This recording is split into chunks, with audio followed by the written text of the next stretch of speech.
Se você acredita que está completamente por dentro das profecias sobre o fim dos tempos, temos algumas descobertas impactantes para compartilhar. Neste vídeo, iremos expor realidades que muitos decidiram ignorar. Vamos apresentar uma visão que vai além das crenças usuais, algo que pode fazer até os mais céticos reconsiderarem suas posições. Revelaremos 4 indícios pouco conhecidos que sugerem que a segunda vinda de Cristo está mais próxima do que imaginamos. O mais extraordinário é que a informação que vamos revelar pode alterar a sua percepção sobre o mundo em poucos segundos. Acompanhe-nos para desvendar esses enigmas. O livro em discussão é excepcional e não se parece com qualquer outro que você possa encontrar nas prateleiras de uma biblioteca pública. A Bíblia narra desde a criação do mundo até o seu presumido fim, abarcando uma série de acontecimentos que não tem paralelo na literatura histórica tradicional. Essa singularidade decorre do fato de que ninguém estava presente para testemunhar os primórdios e documentá-los, o que torna a descrição desses tempos antigos algo sem autoridade absoluta. Porém, temos o privilégio exclusivo de conhecer como tudo isso pode terminar, o que é por si só algo extraordinário. O futuro não foi revelado aos seguidores de Jesus meramente por curiosidade, mas sim para prepará-los para o que está por vir, garantindo que não sejam pegos de surpresa pelo retorno de Cristo e interpretando adequadamente os sinais. Devemos agradecer por Jesus ter nos preparado para o futuro. Muitas pessoas se questionam se estamos nos tempos finais descritos pela Bíblia, que fala sobre os últimos dias há já 2000 anos. Esses dias começaram com o evento de Pentecostes, marcando a realização da primeira profecia relacionada ao fim dos tempos. Cada geração de cristãos foi ensinada a viver como se o retorno do Senhor pudesse acontecer a qualquer momento. A Bíblia, rica em previsões, contém 735 profecias distribuídas em 1/4 de seus capítulos. Dessas, 596 já se concretizaram exatamente como descrito nas Escrituras. Isso significa que 81% das profecias bíblicas se realizaram, muitas vezes, séculos após serem profetizadas. Portanto, não requer um grande salto de fé acreditar que os 19% restantes também se cumprirão. A precisão com que a Bíblia antecipou eventos já ocorridos reforça sua confiabilidade. A maioria das profecias ainda não realizadas diz respeito ao retorno de Jesus e aos eventos que o seguirão. Quantas dessas profecias faltam para presenciarmos seu retorno? Aproximadamente 20, e estamos atentos aos desenvolvimentos que antecedem esse momento. Jesus instruiu-nos a vigiar e orar, mas o que devemos observar especificamente? Não basta simplesmente olhar para o céu, esperando por sua chegada. Ele nos ensinou a estar conscientes dos acontecimentos mundiais e a identificar os sinais proféticos como preparação. Esses sinais são as próprias profecias. Portanto, vamos explorar mais a fundo o capítulo 24 de Mateus, onde os discípulos questionam Jesus sobre os indícios de sua vinda. Diante dessa questão, Jesus fornece uma resposta clara e direta, pela qual podemos ser gratos a Deus pela sua precisão. Embora o livro do Apocalipse ofereça um panorama mais detalhado e abrangente, aqui ele condensa os sinais que antecederão a sua volta. Os discípulos se aproximaram de Jesus em particular, enquanto ele descansava no Monte das Oliveiras. Mateus 24, verso 3 a 36. Eles questionaram: quando ocorrerão essas coisas? E qual será o sinal de sua vinda e do fim dos tempos? Jesus os alertou: tenham cuidado para que ninguém os engane. Muitos virão em meu nome dizendo ser o Cristo e enganarão muitos. Vocês ouvirão sobre guerras e rumores de guerras. Não se alarmem, pois isso deve acontecer, mas ainda não será o fim. Nações se enfrentarão e reinos se confrontarão. Haverá fomes e terremotos em diversos lugares. Todas essas são as dores de parto iniciais. Depois, vocês serão entregues para serem perseguidos e mortos. Serão odiados por todas as nações por serem meus seguidores. Muitos abandonarão a fé, trairão uns aos outros e se odiarão. Surgirão falsos profetas e enganarão muitos. A iniquidade se multiplicará e o amor de muitos esfriará. Mas quem perseverar até o fim será salvo. E o evangelho do reino será proclamado por todo o mundo como testemunho a todas as nações. E então virá o fim. Chegará o dia em que você verá o que Daniel, o profeta, falou sobre o objeto sacrificial que causa desolação no lugar santo. Caro espectador, preste atenção. Aqueles na Judéia devem se apressar para as montanhas. Quem estiver no telhado não deve voltar para buscar algo em casa.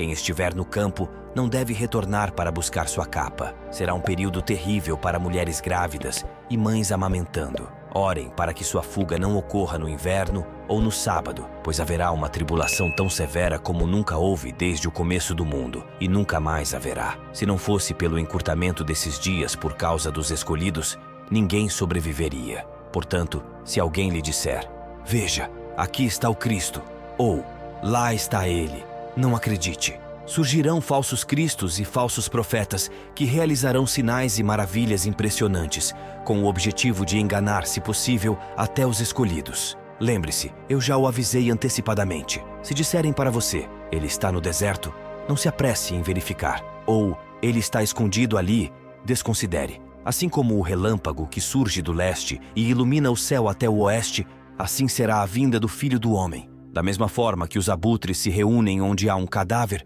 esses sinais indicam a proximidade do fim. Logo após os dias de grande tribulação, o sol se tornará escuro, a lua não emitirá sua luz, as estrelas cairão do céu e os poderes celestes serão sacudidos. Em seguida, surgirá no céu o sinal do Filho do Homem, e todas as nações da terra lamentarão. Elas verão o Filho do Homem vindo sobre as nuvens do céu com poder e grande glória. Ele enviará seus anjos com um som retumbante de trombeta, e eles coletarão seus eleitos dos 4 cantos da terra, dos confins do mundo até os céus. Considere agora a parábola da figueira. Quando seus ramos se tornam tenros e brotam folhas, você sabe que o verão está próximo. Da mesma forma, quando você testemunhar todos esses eventos, compreenda que o retorno dele está iminente à porta. Eu asseguro a vocês que esta geração não passará até que todas essas coisas ocorram. O céu e a terra desaparecerão, mas minhas palavras permanecerão para sempre. Contudo, a respeito do dia e da hora desses eventos, ninguém sabe, nem mesmo os anjos no céu, nem o Filho, somente o Pai. Agora, nesta passagem, ele destacou 4 sinais claros de sua vinda. Então, quais são exatamente esses 4 sinais mencionados? O primeiro sinal evidente são os desastres que assolam o mundo de várias formas, como guerras, fomes e terremotos. Esses eventos estão ocorrendo, e há mais de 2000 anos intensificam-se, indicando claramente que vivemos nesse período inicial dos sinais. Guerras, rumores de guerras, terremotos e fomes já são realidade. Jesus nos adverte a não sermos enganados, uma advertência repetida à medida que nos aproximamos do fim. O perigo reside no engano tanto dentro quanto fora das instituições religiosas. Nesse contexto, ele menciona falsos messias, aqueles que se aproveitam do caos dos desastres naturais para se apresentarem como salvadores. Existem exemplos conhecidos de indivíduos que alegam ser salvadores, levando seguidores a locais remotos, resultando em tragédias. Por mais falsos que sejam, esses salvadores afirmam ser o Redentor prometido, solucionador de todos os nossos problemas. Quanto mais problemas surgem, mais falsos libertadores aparecem. No entanto, como Jesus nos aconselha, não devemos nos alarmar ou nos preocupar com cada nova guerra, tragédia ou escassez que emerge. Ele faz uma observação notável. Esses eventos são dolorosos, mas não são o fim, são como dores de parto. Portanto, quando nos deparamos com desastres nos meios de comunicação, seja online ou offline, eles são os sintomas de que algo novo está para nascer. Este entendimento deveria transformar completamente nossa postura. Conhecendo o rumo que o mundo está tomando, não devemos nos alarmar ou desanimar, nem ficar tão preocupados quanto o resto do mundo com esses eventos. Os desastres globais representam as dores de parto de um novo mundo que está emergindo. Assim, nossa perspectiva é distinta. Sentimos compaixão por aqueles que sofrem com esses desastres e buscamos manifestar essa empatia através de ajuda prática, mas não nos deixamos abalar internamente. Pelo contrário, estamos cheios de esperança, ansiosos pelo surgimento de um novo mundo, e por isso não nos deixamos abater ou deprimir pelos problemas globais. Em suma, segundo Jesus, nossa resposta deveria ser não entrar em pânico, não nos perturbar, mas até mesmo nos alegrar, reconhecendo que tudo isso são indícios de algo novo que está se formando. O segundo sinal de sua vinda não se encontra no mundo, mas sim na igreja. Enquanto os desastres globais são o primeiro sinal, a igreja representa o segundo sinal de sua vinda. O primeiro aviso consiste nos desastres ao redor do mundo e o segundo, nas mudanças dentro da igreja. Da mesma forma que ele categoriza o primeiro sinal em 3 partes: guerras, terremotos e fomes. Ele também divide o segundo sinal em 3 aspectos relacionados à igreja. O primeiro é a perseguição. Seremos odiados por todas as nações. O segundo aspecto desse sinal é uma diminuição significativa no tamanho da igreja. O amor de muitos esfriará devido à pressão constante. Muitos cristãos nominais, se não todos os verdadeiros cristãos, se afastarão sob o peso da perseguição global. Seu amor esfriará. Este é um sinal extremamente preocupante.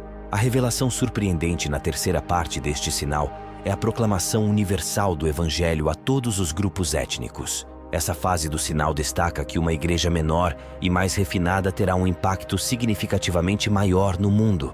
É justamente o que Jesus está insinuando. Os falsos profetas podem parecer excepcionais nesse contexto. Estamos familiarizados com os ensinos dos falsos profetas. Eles promovem a paz quando não há paz, ao invés de desafiar a realidade. Eles trazem uma mensagem de conforto, dizendo que tudo está bem, que as catástrofes não acontecerão tão cedo. Jesus nos aconselha a resistir a esses falsos profetas. Aqueles que perseverarem até o final serão salvos. Esse conselho se torna especialmente relevante quando toda a igreja é desprezada pelo mundo. É nesse momento que os ensinamentos de Jesus se tornam cruciais para os cristãos. Por que é necessário passar por isso? A explicação é que o trigo e o joio crescem juntos, e conforme amadurecem, a tensão entre eles se intensifica. Naturalmente, os cristãos enfrentarão grande pressão nos últimos dias. Os cristãos são, em certo sentido, desajustados sociais e por isso são alvo de hostilidade. O mundo não é nosso lar verdadeiro. Nossa verdadeira cidadania está nos reinos celestiais. Nossa singularidade é exatamente o que pode provocar hostilidade. Assim como Jesus, que era distinto de todos os outros, atraiu ódio, nós também podemos enfrentar o mesmo destino. João 15:19 explica que se pertencêssemos ao mundo, o mundo nos amaria como seus. Mas como não pertencemos ao mundo, pois Jesus nos escolheu fora dele, o mundo nos odeia. Ser desprezado não é algo agradável. Isso nos leva ao terceiro sinal do fim dos tempos, que é a angústia de Jerusalém. Geograficamente, será bastante restrito. Aqui, Jesus faz referência às profecias de Daniel, que mencionam um personagem conhecido como a Abominação da Desolação, mencionado 3 vezes pelo profeta. O que isso significa? Qual é a implicação?